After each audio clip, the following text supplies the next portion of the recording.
Hi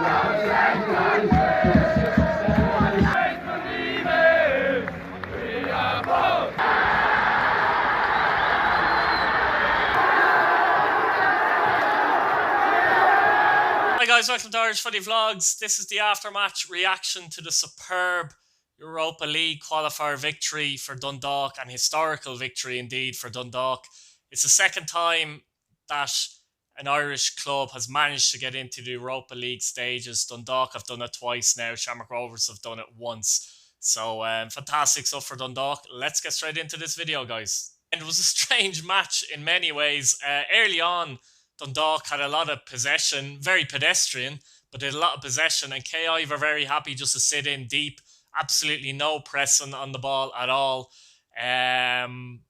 unless it was on around the edge of the area when Dundalk were attacking. They were very happy to retreat. It was a very scrappy opening 20 minutes or so, 25 minutes. The first proper chance in the match came for Dundalk when Duffy delivered a floated cross into the box. Float free kick actually into the box. Hooban got up and it managed to hit off one of the KI players, go out for a corner. But, you could see that Dundalk were starting to come into it in many, many ways. They were looking to get it wide if possible and get crosses into the box. But it was slow, deliberate, you could say, very patient. Eventually, they did get a goal, 32 minutes gone. Sean Murray managed to head home. Sean Hoare actually managed to cross the ball from a deep enough area on the right. Hooban nodded it down, and Sean Murray, the keeper, came out a bit like Superman, and Sean Murray headed into the net to give Dundalk the lead. And you'd probably say deserved lead. Dundalk for the next couple of minutes then, up the tempo, coming up to half-time. Duffy, I thought, looked very sharp in the left wing for Dundalk. Extremely sharp. Did a couple of little half chances on that, but KI kind of kept playing the same system despite being 1-0 down. So that was half time, guys. Into the second half, and magically Dundalk were 2-0 up 3 minutes into the second half. Cleary made it 2-0 for Dundalk, and you thought at this stage that Dundalk were home and dry, because up to this point KI were no threat. They sat back for the entire match up to this point and let Dundalk have possession. Even after Dundalk, as I said, went 1-0 up, they still played like that. So Dundalk 2-0 up early in the second half. All of a sudden, KI changed. Dundalk might change a bit as well. A lot riding on this game, and obviously financially, and 6 Europa League games as well. But it changed. I think KI created 3 or 4 chances in the next 10 minutes or so that they hadn't done up to this point. They pressed, basically, very, very high up the pitch. Once KI went 2-0 down, they decided to play. They decided to change their tactics. They pressed much higher up the field. And forced Gary Rogers into a number of good saves, actually, to be fair. One of them was actually from a sluggish error, where he got caught in possession and passed it out. And suddenly Dundalk were under pressure, basically, when they had the ball. So that was something that had changed. But it got me thinking. Before their screamer in 65 minutes, it was a long shot. I think Rogers got a hand to it, but couldn't stop it going into the net. That made it 2-1.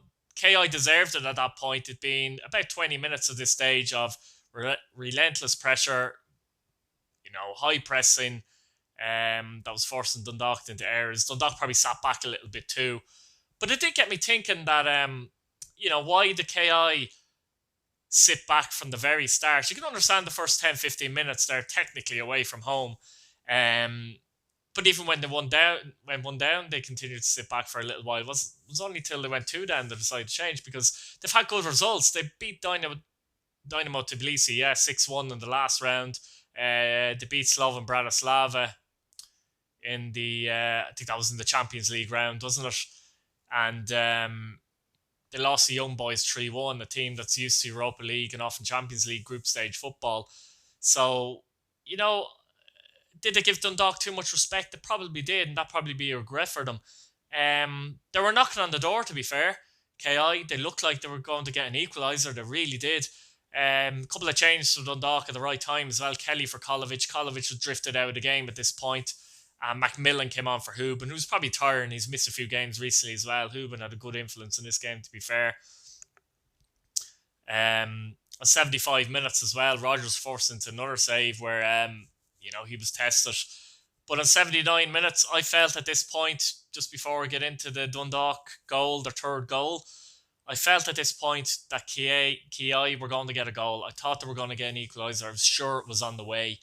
I think if Dundalk didn't score in the next 5 minutes, I think Ki would have scored, genuinely. They got caught out in a typical breakaway where you're pushing everyone forward. They got caught out in the halfway line, Ki. Sean Murray, obviously no offside because they were on the halfway line. Sean Murray played a lovely ball through to Daniel Kelly. He showed a lot of energy, by the way, when he came on as well, something they needed.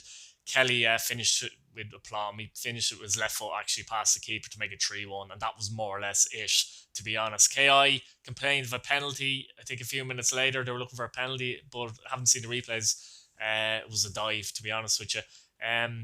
Kelly was important actually after that goal as well because he stretched them and won throw-ins and corners and free kicks and things like that. He even stopped the breakaway where he actually made a fine tackle and got booked for it. So he was crucial in that sense as well. But 3-1 for Dundalk. Got a little nervy for them. Ki will probably be disappointed that maybe they didn't go for it a bit earlier in the game because obviously they can play football. And I thought, as I said in the first half, I was surprised how bad they were, to be honest. I was thinking, how did these do so well in some of the other games? But you could see it when they came out to play. They looked good, but they'd be disappointed that they had to go 2 down to basically do that. But I think that was a tactical thing and maybe the wrong tactics implemented. As for Dundalk, fantastic stuff. Delighted that they're through. Big money they're going to get now into the group stages. They're going to have some interesting matches as well. It's going to be interesting to see who they're going to come up against as well. Filippo Giovagnoli has really endeared himself, I think it's fair to say, to the Dundalk crowd and to the League of Ireland. With question marks when he came in, and rightfully so, I believe. As I said before, nothing to do with him, but just with what was going on at Dundalk, we looked at it and we said, what are they doing here? With a lot of things that were going on at the club. But tonight is a fantastic night for Dundalk and a great night for League of Ireland football, I think. I love when League of Ireland teams get these results, and obviously a couple of games it took them to get to Europa League as well. They needed 3 games, 3 rounds to do it. So fantastic stuff for Dundalk, fantastic stuff for the League of Ireland, and well done Dundalk. Delighted for you. Looking forward to seeing you in the group stages. So Dundalk fans, tell me how happy you are, and if you're a League of Ireland fan, are you happy about this as well? Are you looking forward to Dundalk playing in the Europa League group stages now? It's a great night for Irish football, in my opinion. Great night for League of Ireland football. We get slagged a lot, but we'll take our wins when we get them. So well done Dundalk again. Subscribe if you're new, guys. Hit your bell notification button so you don't miss a video. And if you like this content, keep an eye on all the videos upcoming. Thank you. See you again, guys. Goodbye.